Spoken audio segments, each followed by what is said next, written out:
I'm laying there in bed. Just, why did he do this? Why, over a video game? Over a video game? A loving mother dead, a father barely cheating death himself, a family ripped apart at the hands of one of its own. Emotions run deep. I said, God, I hate that kid. I hate him. He's my son, but I hate him. And so I told God, you know what? The next time I see him, I'm gonna kill him. Hey guys, and welcome back to my channel. My name is Kim Coley, and as you know, I make all things true crime. So if you are a true crime fan, please consider subscribing down below for more content. I upload new videos every single week. Please don't forget to also hit the notification bell to know when I will be uploading. Sit back, enjoy the video, and I hope you guys can learn something from it by the end of it. So this is the case of Daniel Petric, who ends up attempting to kill his parents, all because of a video game. His parents were Mark and Susan Petric, and his father worked as a minister. So I'm starting to see a pattern here. So again, this is the second case that I've done that involved a preacher's kid. And I don't know what it is about preacher's kids, but it seems like they're more prone to wanting to get out, wanting to rebel. And this is exactly what happened in this case. And this is not to justify, you know, kids' actions towards their parents, but sometimes when you are overly sheltered or overly controlled, you end up rebelling. So Daniel Petric, who was called Danny by family, was born in Wellington, Ohio. So Daniel's father said that he was a very loving teenager. He was very close with his mom and dad. He was very likable at school, and his friends described him as being very friendly, outgoing, and fun.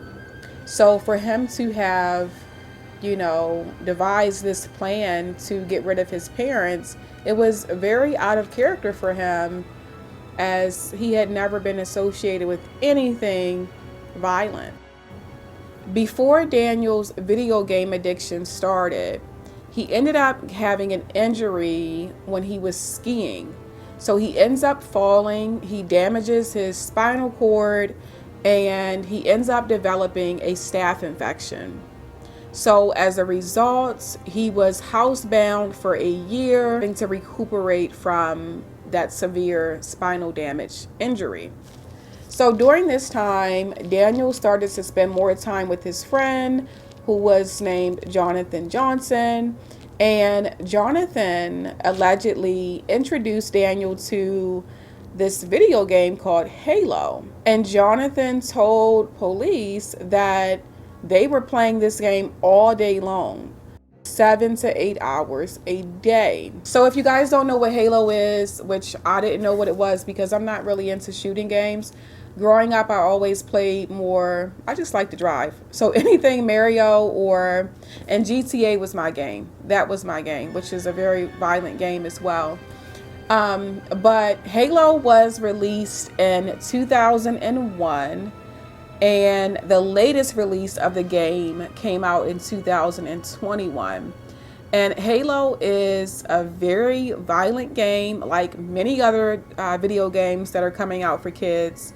But it is rated mature and should be played by adults.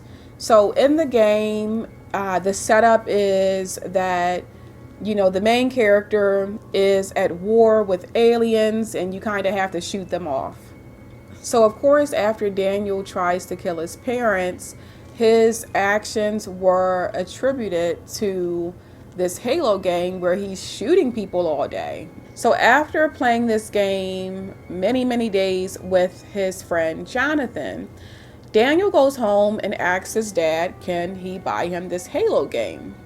So after his father does some research about the game and finds out that it's a very violent game, that it is composed of just shooting people all day, he immediately tells Daniel that he does not approve of it and that he will not be purchasing that game, and he cannot play that game in his house. We had video games in our home. Danny and I played Madden football all the time. We did the racing games, motocross, all those type of games, sports games, and we had no problem. We had a lot of fun with them. So after this, Daniel goes to Jonathan's house and he continues to play the game there. So at this point, they are even more addicted to this game. And it was reported that they had been playing this game up to 18 hours a day on the weekends. So anyone that has ever grown up playing video games knows, firsthand that it can be very addicting. And, the things that Daniel was doing, they were things that probably you and I were doing as well. Not taking breaks, sitting in front of the television for the entire day, not eating, barely sleeping, like just a full-blown addiction to these video games. So again, Daniel's father told him that he could not play this video game, although Daniel was sneaking playing it at his friend's house. So at this point, Daniel finds a way to get the money to buy the Halo game.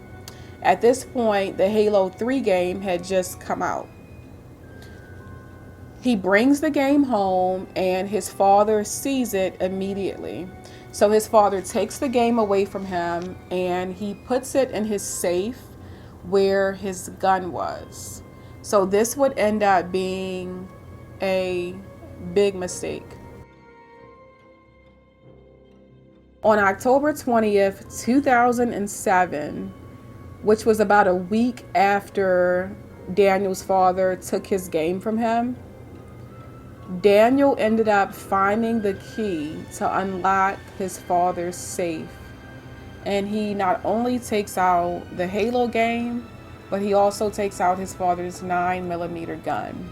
I went and got the gun from my dad's closet. Why did you go get the gun to begin with? I was angry at my dad. He was firm about it, adamant about it, that there would be none of this, and that's the way it was going to be.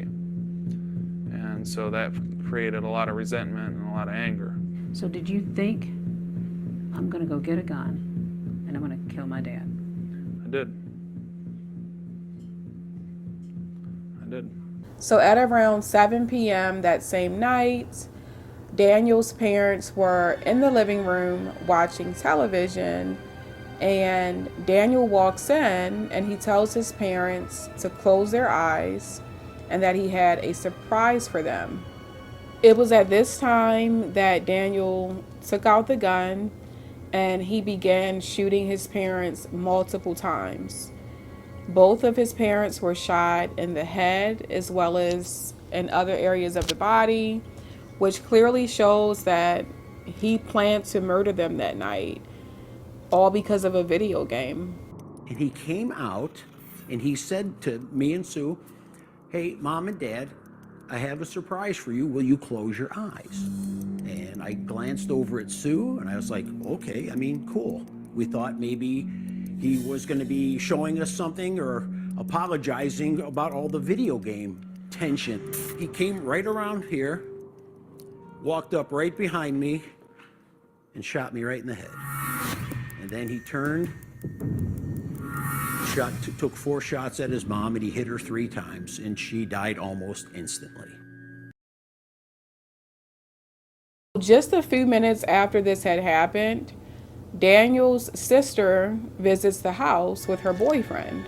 So they were coming over to watch a baseball game with the family, but when they knocked on the door, Daniel would not let them in. So Daniel had this all planned out before he did it.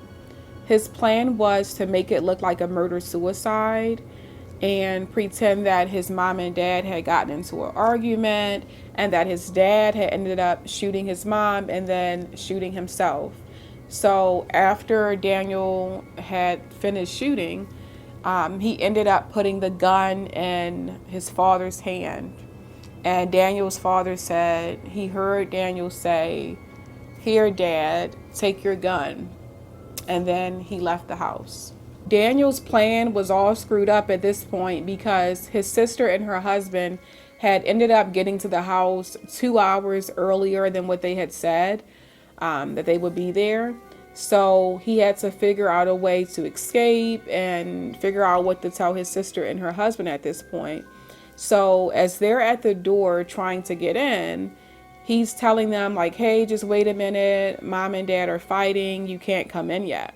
As they're waiting outside, Heidi and her husband begin to hear strange noises. They're hearing, the parents moaning and groaning in pain from their injuries. So it was at this point that they forced their way into the home. So after they come into the house, Daniel runs out of the house and steals the family's car.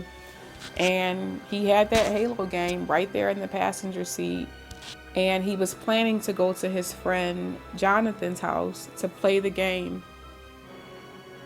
At this point, the police immediately come out onto the road and they start to put up roadblocks to stop Daniel in his tracks. So they end up catching him, and when they pull him over, he immediately says, "My dad shot my mom. My dad shot my mom." And he pretended that he was scared and that he didn't know what to do and that he was just simply running away to protect himself. Through today. Daniel cunningly still insists the tragedy was his father's own doing. My dad was just yelling, just screaming at my mom. And then I heard my dad walk in the room, into his bedroom, and then walk back out. I ran out there, and my mom had been shot. He pointed the gun at me. And then he said he was sorry, and then he shot himself. Unfortunately, Daniel's mother did not make it. She ended up dying due to her injuries, and Daniel's father did end up surviving. Daniel showed very little emotion during the trial. It wasn't until they showed his mother's autopsy photos where he began to show a little emotion by bowing his head and looking down at his hands.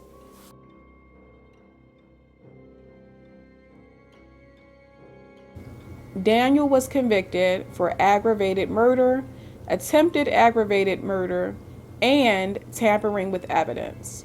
Daniel has spoken out about this case, and he says although he won't put all of the blame on the video game, he does say that it did play a big part in him trying to kill his parents. Did you think that you were just hurting them? Or did you think that you were killing them? I didn't understand. Like I said, I was a teenager at the time. There's a difference between knowing something and understanding something. And understanding that I was taking a human life. You're seeing the blood on your parents, on your mom.